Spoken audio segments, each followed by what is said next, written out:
Welcome to Wisconsin DNR's Wild Wisconsin Off the Record podcast. Information straight from the source. Welcome back to another episode of Wild Wisconsin Off the Record. I'm your host, DNR's Digital Communications Section Chief, Katie Grant. With all the changes from the COVID-19 public health emergency, I'm sure a lot of adults feel the same way that I do lately. I stare at a screen all day while working from home with no meetings to use as an excuse to get away from those screens anymore. Then after work, I stare at a little screen while staring at a big screen until I go to bed and I start it all over again. And studies confirm what many adults are feeling. The average adult spends more time behind a screen than they do even sleeping. And it's not just the adults. Even before the pandemic, kids spent as little as 30 minutes a day playing outside, but they spent more than 7 hours in front of a screen. All of this screen time really takes a toll on people's physical and mental health. But in a world where we're telecommuting and increasingly reliant on technology, how can we minimize the effect of all of that screen time on our mental health? In this episode, we sat down with Dr. Shilagh Mirgain, a psychologist with UW Health, to talk about the benefits of getting outside, nature deficit disorder, and how you can get a little bit of those benefits of being outdoors, even when you can't get out there. So sit back and listen in to learn more. All right, we are welcoming Dr. Shilagh Mirgain to the show today. Thank you so much for joining us. Can you go ahead and get us started by telling us a little bit about yourself, your background, and what it is that you do? Thanks, Katie. I'm really honored to be a guest on today's episode. I am a clinical psychologist at UW Health who specializes in health and sports psychology. I've been at the University of Wisconsin for 15 years and have really, one of the highlights for me of moving to Wisconsin has been discovering all the amazing outdoor places to go in Wisconsin. And I've just had lots of adventures over the years of discovering what is called wild Wisconsin, all those natural wilderness areas that really make our state amazing. Yeah, it is one of the things that we are truly blessed with here in Wisconsin, and I've talked about this with a lot of guests on the show. It's something that I think a lot of Wisconsinites take for granted because, you know, especially if you've grown up here, it's been around you all along, and it's easy to take that for granted. What would you say is your favorite part of your job? That's a great question. I love helping people. And with my job, I'm really working on the mind-body connection and really harnessing the power of the mind to really improve various health outcomes. I work with chronic medical patients like heart disease or chronic pain, injury rehab. And then as a sports psychologist, I'm also working on that mind-body connection to really fuel optimal performance. And many people, we can look to medical management, taking the pill, but the favorite part of my job is to have people learn how to use a skill, and a variety of skills from mindfulness to cognitive behavioral therapy to acceptance work can really have profound impacts on people's quality of life and really allow them, instead of just surviving, to go to thriving and really flourishing. Yeah, absolutely. You mentioned that mind-body connection, and one of the things that a lot of your articles that we've looked into talk about is the benefit of spending that time outdoors. Generally speaking, why is getting out in nature, even when it's cold and snowy and you maybe don't want to go out there, why is that so important to our overall well-being? Such a great question. And there's that phrase that nature is the best medicine. And there's really some truth to that. And I am often prescribing nature to my patients. And there's really robust research on this. For example, one study looked at two groups of walkers. The two groups went for a walk for just a few minutes, 5-10 minutes. The first group went for a walk in the park, while the other just walked around the city looking at the city landscape of skyscrapers and sidewalks. walks. And the results were really interesting that they showed that just a short walk in a park in that natural landscape, as little as 10 minutes, actually affected participants' brains. The walk helped decrease stress hormones like cortisol and actually improve thinking and memory. And all of this really goes to suggest that time in nature can help relieve mental fatigue, improve focus, and help boost our mood. And I think a real takeaway is that nature is restorative in many ways. And I always say that nature offers us something beyond what human connection can. There's a way when we go into a natural environment that we feel a sense of relief or calm or peace or perspective, and it can really enhance our well-being. Yeah, for sure. And I think this is something that obviously with the COVID-19 pandemic has been kind of top of mind. But this isn't new science.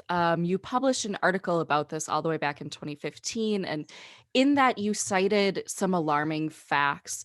The average adult spends more time behind a screen than they do sleeping. And kids spend as little as 30 minutes in unstructured outdoor play each day, but more than 7 hours on average in front of a screen. What are some of the consequences of all of this screen time? There is a concept that was coined in the book Last Child in the Woods by Richard Louv, who said nature deficit disorder.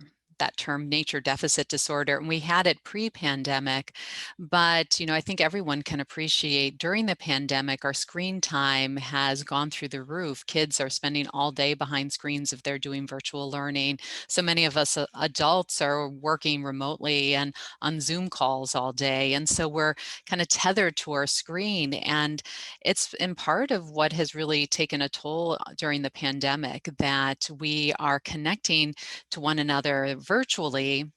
And we recognize we're becoming more sedentary, and we recognize that it's almost creating a sense of sluggishness or stress. And I go back to how nature, time in nature, even a little bit of time in nature really can help us stay more stress resilient. It can help really enhance our ability to cope. It improves even quality of our sleep, something that many people might be struggling with. And again, it helps restore a sense of vitality and helps us have a more positive outlook on life. I remember for me personally, when the pandemic hit, it was an incredibly stressful time in behavioral health at UW-Madison. We were just over a course of a day or two having to transition all our providers to working remotely. And I am in a leadership role, so I was part of some of those conversations and helping navigate those people transitioning to working remotely and getting all the equipment and technology and figuring all the details out, like how are we going to do this? And I remember feeling overwhelmed, not being able to sleep, and I thought I need to cope with this. And what I started doing was nightly walks. And I have a puppy, a 3-year-old puppy, and I did nightly walks in nature. And there was a stillness there, the moonlight casting light over the trees, and the silence and the air. And there was something very calming about it. And I think it's just a great example that if we can make that time to get outside, on a regular basis, that will help really keep stability to our well-being. It can really boost our mood, energy, so many different areas.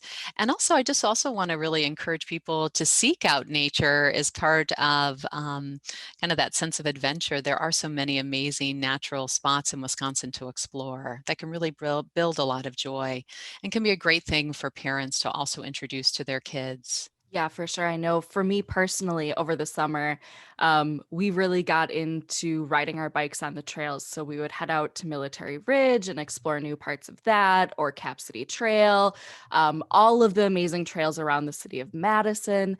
It was a really great way to get out there, get our minds off things, get away from those screens after we've spent all week staring at them. For you, I know you mentioned those nightly walks.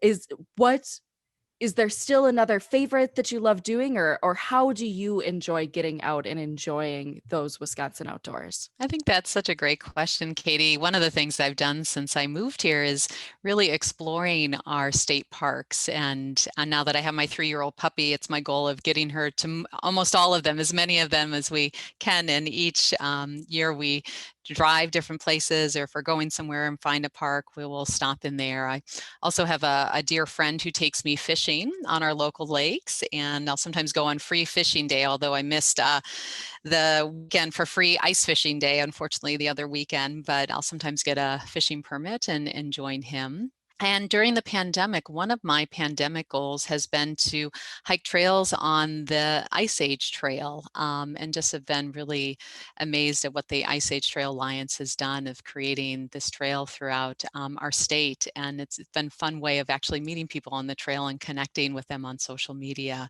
So again, just lots of really amazing places to explore. And I think a really important point is that time in nature really can help provide a sense of meaning and purpose. One of the emotions that can really boost a sense of well-being is the emotion awe, when we feel awe for something. And that actually, there's been research out of the University of California, Berkeley, that found that when people experience more awestruck moments, that actually helped, those people had the lowest markers of inflammation in their body. It suggested that it actually helped lower inflammation. And what is fascinating is the number one time that we experience awe is in nature. That sense that, we encounter something that feels maybe vast in complexity. It alters how we see the world and allows us to see things differently. It shifts our perspective. And when we go in nature, we start to experience that. We notice the natural cycles, that summer always comes after the depths of winter. And I think it gives us perspective that no matter what we're facing, it will change and things can get better. That notion of impermanence, that I think we kind of connect back with that vastness of life, as well as I think more of ourselves come online when we can connect with various natural areas. Yeah.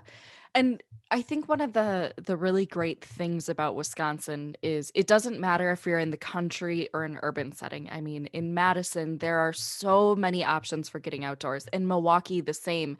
I was amazed. We went and explored Milwaukee once this summer with our bikes, and just the bike paths that I had no idea existed in the middle of the city.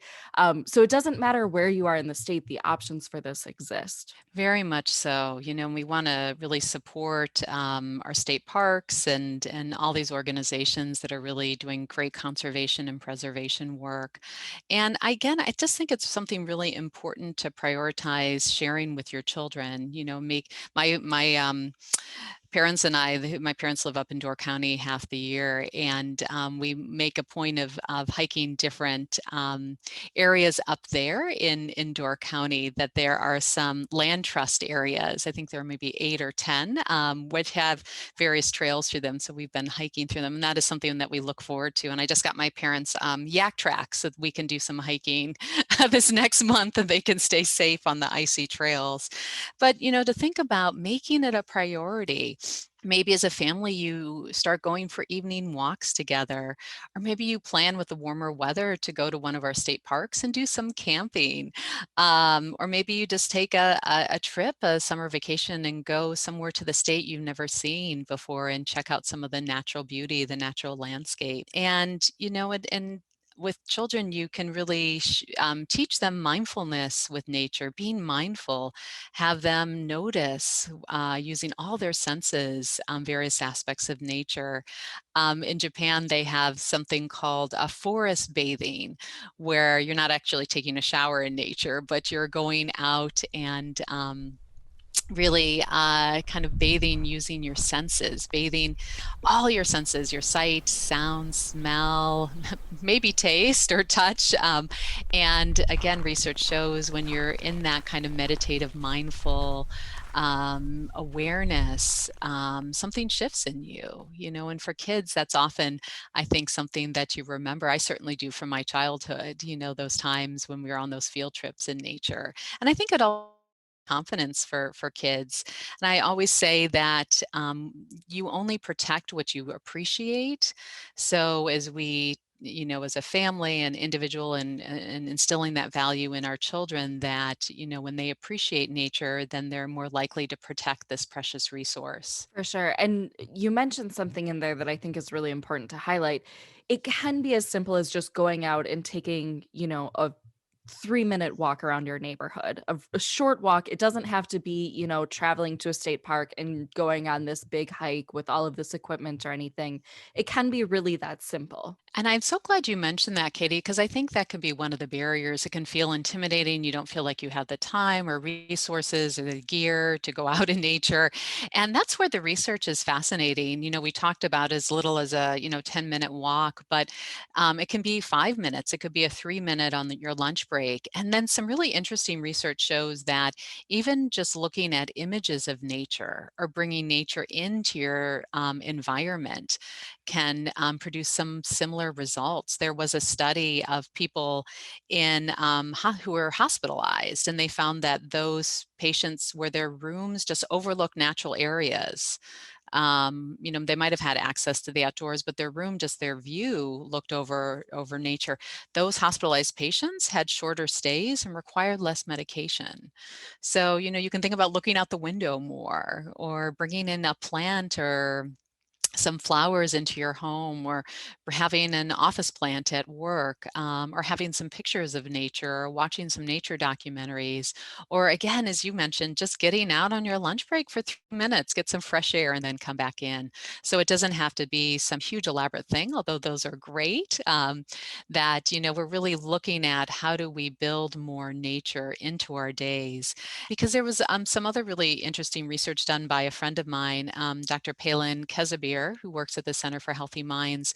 And she looked at kind of currently compared to the 1950s, how many nature words showed up in English books, popular song lyrics, and movie plot summaries. And she found that the use of nature words had declined by about 50%.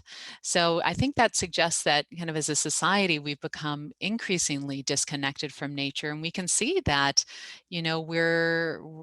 there are some negative consequences of this. And I think one of the silver linings of the pandemic is realizing we don't want to just be stuck indoors in front of screens. That isn't living, that isn't enlivening. And I think people are really seeing the value of getting out in nature, being with people you care about, as part of some of the really incredible aspects of being human in the human experience that we want to preserve for generations to come. Yeah, absolutely. Do you have any other advice for people who are trying to balance that, virtual, always on Zoom life with their mental health? I would just say that the key to improving our lives is just right outside our windows, and it's free and always available. And to just, I think if we can, get in nature, look outside, find opportunities, maybe start some new habits of ways of connecting with people by doing things outdoors together. Certainly hiking in the summer, there are a lot of great winter sports that can be done, like snowshoeing or cross-country skiing or ice skating. We have wonderful lakes for swimming and stand-up paddleboarding. That there's just so many ways of getting outdoors, even just having a picnic and watching a sunset. Those just having those moments of just noticing our environment, the natural environment around us, can really remind us that can really turn these ordinary moments into extraordinary moments. Yeah, there's so many things that can be done outdoors. It's just a matter of finding what it is that you like doing. Exactly, and to try and experiment and find what works for you. You've been listening to Wild Wisconsin, a podcast brought to you by the Wisconsin DNR. Have further questions about the impact of the outdoors on your mental health? Email us at dnrpodcast@wisconsin.gov, and we'll work with Dr. Mirgain to get you answers. Find your next adventure at dnr.wi.gov. And for more great content, be sure to subscribe to Wild Wisconsin wherever you get your podcasts. Leave us a review or tell us who you'd like to hear from on a future episode. Thanks for listening.